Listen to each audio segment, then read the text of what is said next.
Welcome, Aidan Harte. Aidan is a coordinator from NUI Galway Sanctuary Initiative and a good friend of mine, I have to say. And it's great to talk to you. Hi, Aidan, how are you? Good morning, Frank. How are you doing? Thanks for having me on. Not at all. You're very welcome to the programme. So, Aidan is coordinator for NUI Sanctuary Initiative, and he's on to talk to us about it's operational now in Galway, and tell us about that. It's really an opportunity also to talk about the delivery of equality of opportunity in schools and lessening educational disadvantage for people in primary and secondary schools because of they don't have access to technology, etc. Would that be true? Exactly, yes, Frank. The Tech2Students initiative, which is what we're currently coordinating, it was developed in April 2020 by Trinity Access, and that's in Trinity College Dublin, along with Connemara Education Ireland, in a response to the digital divide experienced by students, particularly in DEIS schools, that were exacerbated by COVID-19. So Phase 1 raised over 300,000 and delivered over 1,000 devices. And Phase 2 then of the campaign started in December just gone, with the support from Rethink Ireland. So that is spread from Dublin to Galway, and we're collaborating with them here in Galway.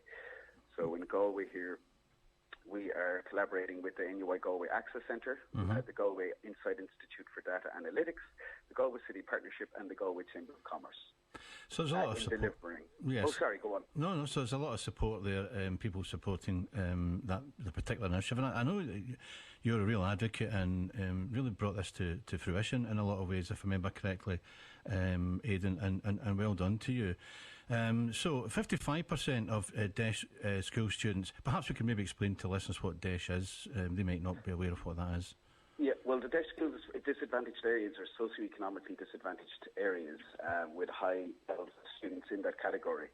So, and they're identified under the National Access Plan. So they could be students from socioeconomic groups that have lower participation in higher education, be they first-time mature students or students with disabilities, part-time or flexible learners, further education and training award holders, Irish travellers, lone parents and teen parents and ethnic minorities. So they're the target groups in which we've identified, particularly those in DEIS schools as well. So really what you're hoping to achieve, of what you can achieve through this, is you're lessening sort of educational disadvantage and then bringing about sort of social inclusion in primary and secondary education. Yeah, absolutely, yeah. And that helps them sort of move forward, because I'd imagine currently any particular cohort that are disadvantaged, the numbers that go into third level education would be relatively low, and it's really creating that opportunity, isn't it? Yes, absolutely. So that's the thing, is that we're trying to kind of bridge that gap between the digital divide. So obviously with COVID-19 restrictions, a lot of students experience that digital divide and the fact that they might not have access to a fully functioning laptop. So what we're trying to do is identify those students within that category and to provide them with a laptop through our collaboration with organisations in schools in Galway City and County, and indeed the broader region as well. So, I mean, this is a huge initiative, I think, and a great opportunity for people to get behind, because as you said there now, you know, the amount of response in Phase 1 raised, you know, over 1,000 devices, and you know, and €300,000 is massive. But to take it forward, we really need to get people behind it, don't we? Absolutely, yes, indeed. And what we're doing here in Galway is we're based in the Galway Chamber of Commerce offices on Merchants Road, which I know you and I are both familiar with. Yes. So we're in there on Tuesdays now, because with restrictions, COVID-19 restrictions, we're only in there on Tuesdays. So we're accepting drop-offs or donations at the offices on Tuesdays, each Tuesday from 9:30 a.m. until 4 p.m.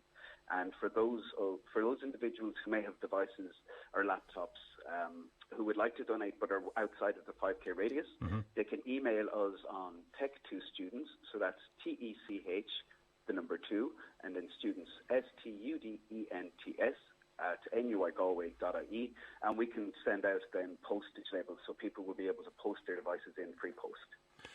I mean, I think this is just a great opportunity, and it makes it just really. I mean, people really need to understand the difference this can make to somebody's life, really, because the opportunity around going to third level education is enormous, because obviously, clearly, they had limited 55% having limited or no access to a device. That what you're doing, this initiative, can change it dramatically.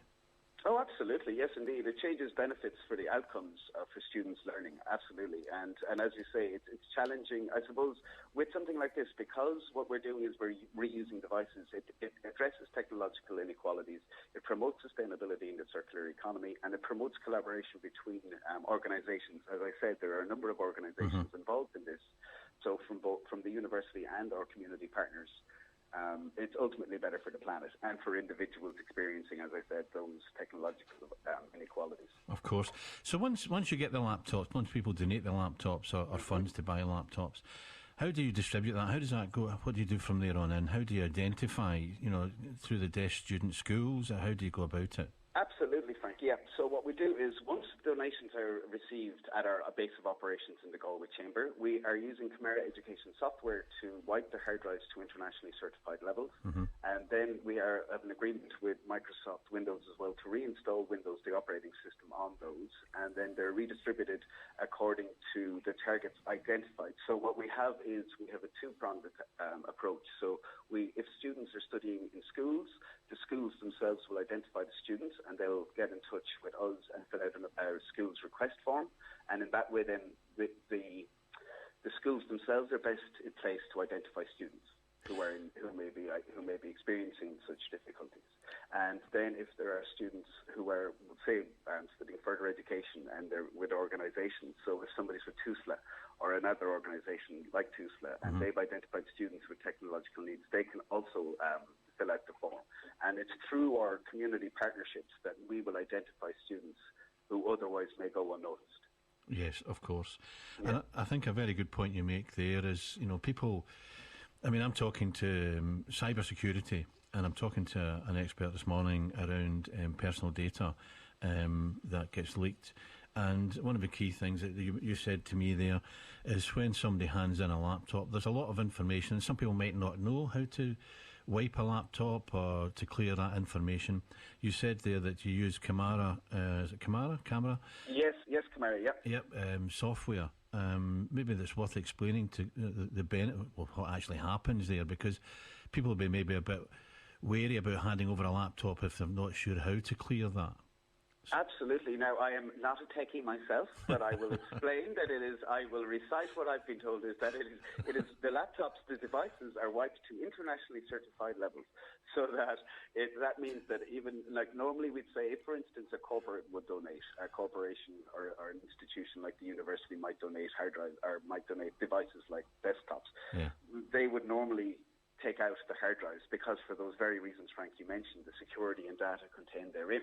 However, with the software we're using, that is wiped as best possible standards. Yes. And we wanted to ensure that was in place before we started accepting donations because, as you say, people might not always be aware of the data retained on laptops once they're unused, no longer in use, Yeah, absolutely. So, sorry, I didn't mean to put you in a spot there, Aidan. Not at all. I'm just not a tech person. I just a fun person. You and me both. I'm just asking the right question. Exactly. And it is right to highlight that, though, is that people who are willing to donate, they needn't be worried about concerns of data leaking because all of the devices we come in, there's a clear process which is in place, So when they come into us, they have a serial number assigned to them. They have the clearing process. Windows is reinstalled, and then they're ready to be. They're tested, obviously, for speeds and that. So what we'd like is laptops, ideally within 5 years, of course, so that they can handle the new Windows operating system.